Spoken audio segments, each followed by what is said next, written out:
Okay, so this video is for all of you who are interested in shooting the Russian slugs.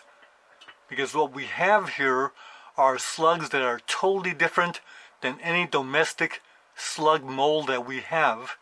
And it incorporates principles of accuracy that we haven't been able to apply with our domestic slugs.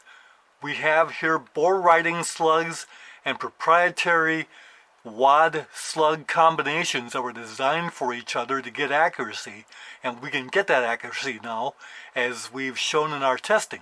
But one thing that's critical is that whether you seat the slugs onto the wads by hand with hand pressure or whether you use a press, there's still the possibility of damage to the compression zones of these slugs during the seating of the slug wad combinations. And we've shown that in the past. And if you do get damage, you will lose accuracy from that. Well, Nick Ross is a very creative young man out of Tennessee, and he's proposed some solutions that are very innovative to take care of this problem. What he has made here are a couple of clips that actually go into the compression zone and prevent any damage to the compression zones while you're seating the wads, whether you're doing it by hand with the hand pressure on a tabletop or whether you're doing it on a press.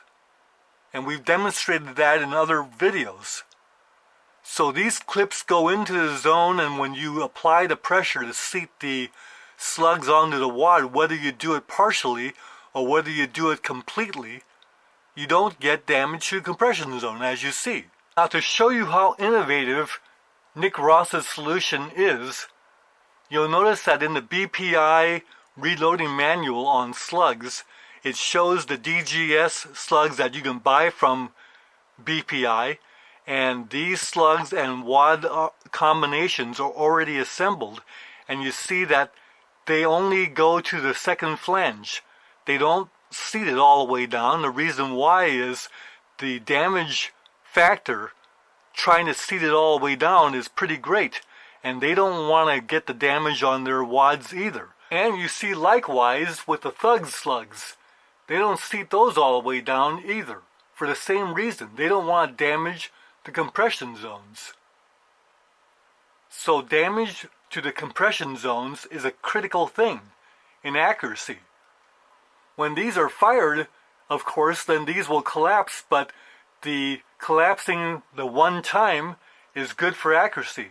If we damage them doing the seating, then we've got a double damage when the rounds are fired, and any distortion that is going to cause problems for the exit of the back end of the slug wad combo is going to be bad for accuracy.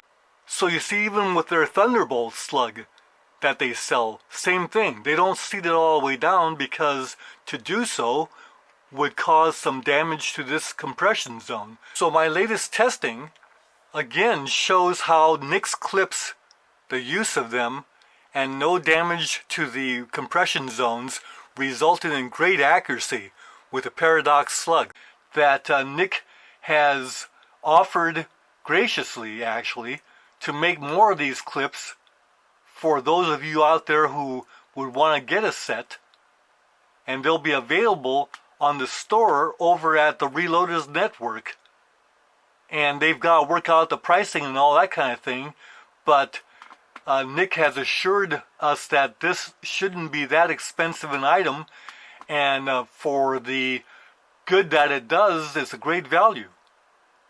At any rate, contact please James over at the Reloaders Network if you're interested, because they need to know if there is interest out there. And while Nick is at it, he wants to make these special dies that are very nicely made available to anyone who would be interested in using this die to seat the slug wad combos. Now, I've determined that you don't even need to have this little lock ring up here. You could use any lock ring, such as a Lee, Doesn't have to be a custom-made brass one like this one that Nick made for me. Any die ring will do, but I've determined that you don't even need a die ring. You just go ahead and screw the die body down, and it doesn't even have to be locked, really, because it's not a set depth that you're going to be using. You're going to be seating the slug wad till you get the second click on the flange, and if you're going to seat it fully, then you've got to give it a little bit more pressure and just keep checking till you get the seating you want. So there's no need to lock it.